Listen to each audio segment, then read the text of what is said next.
What time is it? It's time for the Cyber Market Watch, January 2026. This is a monthly recap of what's happening across the cybersecurity market, including funding, acquisitions, and regulations, and what those moves tell us about where the industry is heading. I'll share where money is flowing, which capabilities are being reinforced through acquisition, and how expectations are shifting across the industry. Stick with me to track market moves as the year unfolds. Let's get into it. As we roll into the start of 2026, the cybersecurity market is sending some unusually clear signals.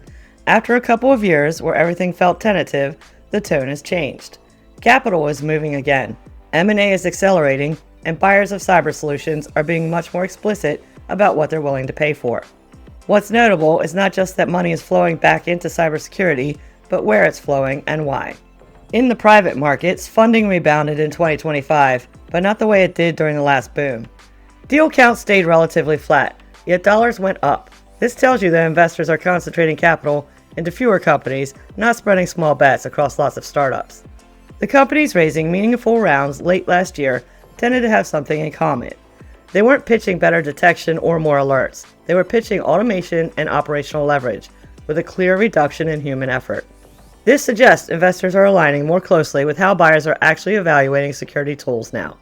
Security teams are overloaded. Budgets are scrutinized. Anything that adds work is a liability.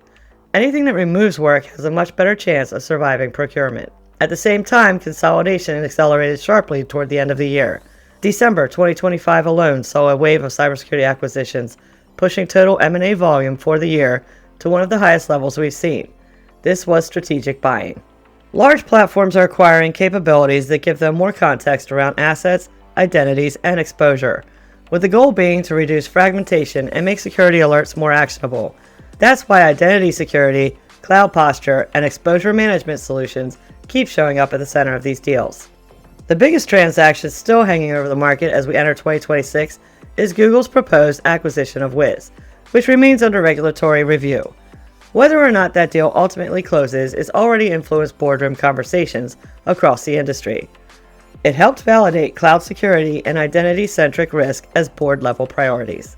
Public markets are reinforcing the same message, but with less patience. Public cybersecurity companies are still growing, but growth alone is not enough. Investors are rewarding companies that show margin discipline, platform coherence, and a believable story about how AI improves efficiency rather than just increasing spend. You can see it in earnings calls and guidance language. Vendors that can explain how automation reduces analysts' workload or operational cost are getting more credit than vendors promising better visibility. The market has lived with visibility for a long time. What it wants now is control. Regulation is quietly adding pressure as well. Changes proposed in Europe late last year, particularly around cybersecurity certification and digital sovereignty, are influencing procurement behavior far beyond the EU. Buyers are more interested in access controls, identity governance, and least privilege enforcement because these controls show up directly in compliance conversations. That doesn't mean compliance is driving strategy, but it does mean security tools that cleanly align with regulatory expectations have an advantage. When you step back and connect the dots, a few things become clear. Identity has gone from being one security problem among many to being the organizing layer for risk. Automation has become the price of entry, not a differentiator. And consolidation is not slowing down, as buyers push for fewer platforms that do more. The cybersecurity market doesn't look like it's searching for the next big category. It looks like it's trying to make security actually work at scale. Across these deals and funding rounds, you see a common theme. Platforms are chasing context around identity and exposure. That's the Cyber Market Watch for January 2026. The signals this month point to a market focused on operational clarity, fewer platforms, and real efficiency inside security teams.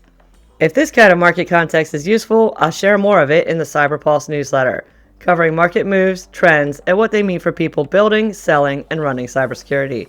You can subscribe at bootstrapcyber.com. Now it's time to get back to business. Keep hacking your success.